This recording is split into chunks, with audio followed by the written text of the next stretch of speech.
Հարցը ուղղված է Ռուսաստանի արտաքին գործերի նախարարին։ 2022 թվականին Ադրբեջանը հարձակում գործեց Հայաստանի ինքնիշխան տարածքի նկատմամբ, թիրախավորվեց Ջերմուկ քաղաքը։ Այս պայմաններում Ռուսաստանը ինչու չարձագանքեց եւ չկատարեց իր պայմանագրային պարտավորությունները եւ գործնականում համարժեք արձագանք չեղավ։ Շնորհակալություն։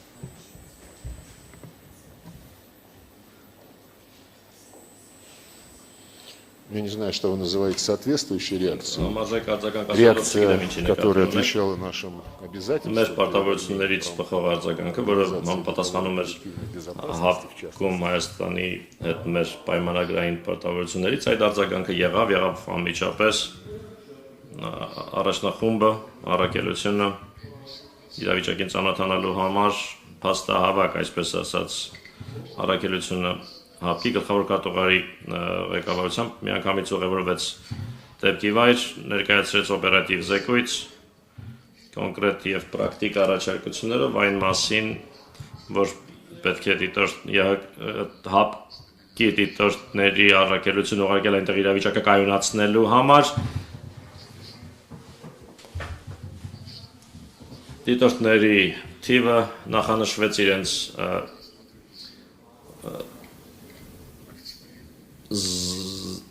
զինատեսակների կազմը, այդ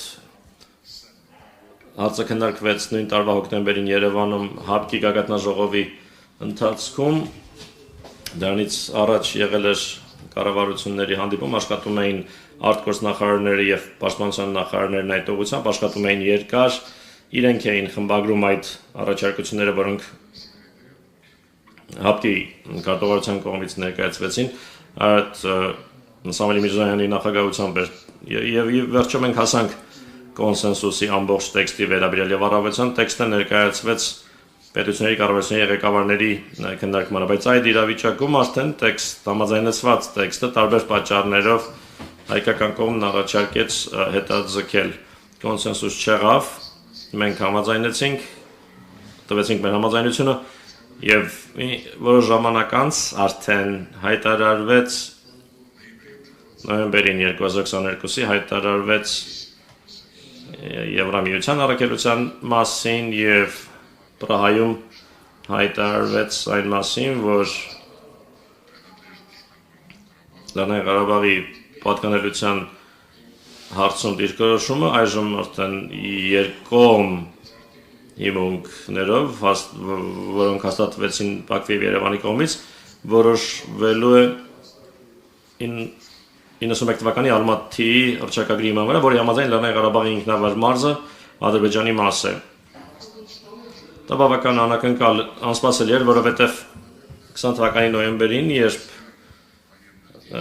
թեժ մարտական գործողությունների ընթացքում, որոնք ընթանում էին Հայաստանի եւ Ադրբեջանի միջև, երբ Ռուսաստանի նախագահը Հայաստանի վարչապետ եւ Ադրբեջանի նախագահի հետ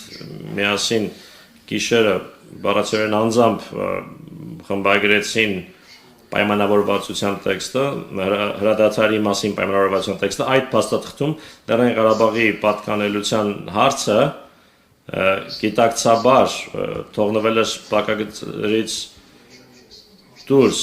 ջենտլմենական պայմանավորվածություն կար այդ հարցում, որ Ղարաբաղի հարցը ենթակա երկրների միջև հետագա համաձայնեցման, բայց տեղի ունեցավ այնինչ տեղի ունեցավ, ուստի հավանաբար միշտ կարելի է, ես չեմ վիճարկում մեր հայ բարեկամների հնարավորությունը քննադատություն հնչեցնելու այն ժամանակ ինչ-որ մեկի ցուցաբերած դիրքորոշման կապակցությամբ, բայց ես նշեցի, թե ինչ ենք մենք արել,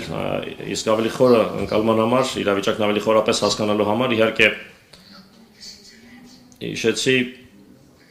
որ մեկ տասնամյակից ավելի երկար տևել են բանակցությունները, որոնք Երևանի նախկին վարչակազմերի մասնակցությամբ տարվել են եւ մի քանի անգամ ասվել է, որ հասել ենք պայմանավորվածության, բայց այդ պայմանավորվածությունները փլուզվում էին, այո, կարելի է քննադատել, բայց չեն քննադատում նրան, ով ոչինչ չի անում, իսկ մենք հենց փորձում ենք, ջանք ենք գործադրում։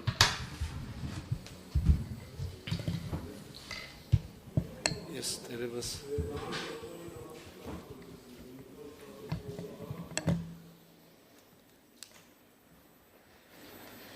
Ես դերևս չեմ կարող անմասն մնալ այս չափազանց կարևոր խոսակցությունից։ Իդեպ այս հարցը եւ այս թեման շատ սերտորեն կապված է եւ ես կասեի մաս է նախորդ հարցի։ Սա հենց այն դեպքերից է, երբ մենք երկու երկրներս ունենալով բազմաթիվ հարցերում փոխհմբռնում եւ միասնական ընկալում եւ մեկնաբանություն, միաժամանակ ունենք նաեւ հարցեր, որտեղ տարբեր են իրադարձությունների մեկնաբանությունները եւ սա հենց այդպիսի հարց է եւ հենց ջերմուկի ուղղությամբ հարձակումը հենց այդպիսի հարց է եւ անկյունակարային է եղել այդ իրադարձությունը նաեւ հետագա զարգացումների եւ դիրքորոշումների համար այդ թվում եւ ՀԱՊԿ անդամակցության սառեցման համատեքստում հետեւաբար ես էլ կուզեի կրկին առիթից օգտվել եւ ներկայացնել Հայաստանի ընկալումների եւ Հայաստանի դիրքորոշումը ես շատ լավ հիշում եմ իրադարձությունները, ես ինքս անձամբ մաս եմ եղել այդ իրադարձությունների։ Մենք հիշում ենք, երբ օգոստոսին 2022 թվականի ռուսական կողմը միջնորդական առաջարկություն ներկայացրեց Հայաստանին եւ Ադրբեջանին հերթական անգամ վստահաբար բարի մտադրություններից ելնելով հայաստանյան կողմը իր համաձայնությունը հայտնեց այդ առաջարկություններին, ադրբեջանական կողմը չտվեց դրական դիրքորոշում, սա օգոստոս ամիսն էր, օգոստոսի արդեն վերջ, երբ մենք հասկացանք, որ չկա միասնական դիրքորոշում դրական, եւ ապա սեպտեմբերին արդեն առաջի կեսին մենք տեսանք ադրբեջանական զինված ուժերի հարձակումը ջերմուկի ուղղությամբ եւ Հայաստանի Հանրապետության տարածքային ամբողջականության խախտումը, Հայաստանի Հանրապետության միջազգայինորեն ճանաչված սահմանների խախտումը, իհարկե մենք այս մասին տեղյակ պահեցինք մեր դաշնակիցներին եւ Ռուսաստանի դաշնությանը ուղիղ որպես երկկողմ դաշնակից եւ նաեւ ՀԱՊԿ-ի շրջանակներում մեր ռազմական դաշնակիցներին գործողությունները, որոնք դրանք հետևեցին, ինչպես արդեն առիթ ունեցեմ ասելու գոհացուցիչ չէին Հայաստանի Հանրապետության համար եւ արդեն հաջորդ ամիս հոկտեմբերին տեղի ունեցավ քառակողմ հանդիպում Պրահայում, որտեղ կողմերը վերահաստատեցին դեռևս 91 թվականի դեկտեմբերից գործող ընդհանուր ընկալումը, ստորագրված ընկալումը այն մասին, որ Հայաստանը եւ Ադրբեջանը ճանաչում են իրենց տարածքային ամբողջականությունը Ալմա-Աթայի հռչակագրի հիման վրա։ Ես ուզում եմ կրկին հիշեցնել, Ալմա-Աթայի հռչակագրին միանալով երկրները, մասնավորապես Հայաստանը եւ Ադրբեջանը, ճանաչել են, որ ճանաչում են միմյանց սահմաններ եւ տարածքային ամբողջականությունը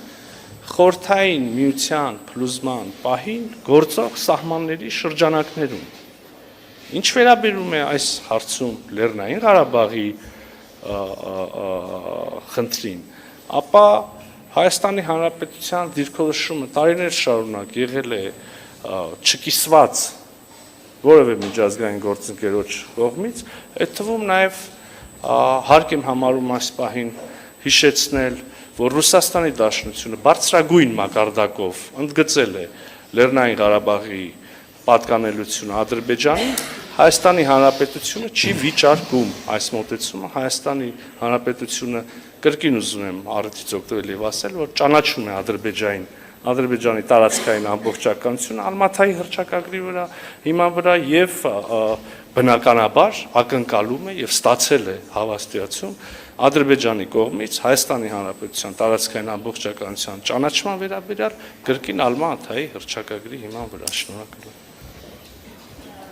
Փորձենք եւս երկու հարց Factor TV, Նարեկ եւ հաջորդիվ Գազետա Կոմսոմոլսկայա Պրավդա, խնդրում եմ պատրաստ լինել։ Շնորհակալություն։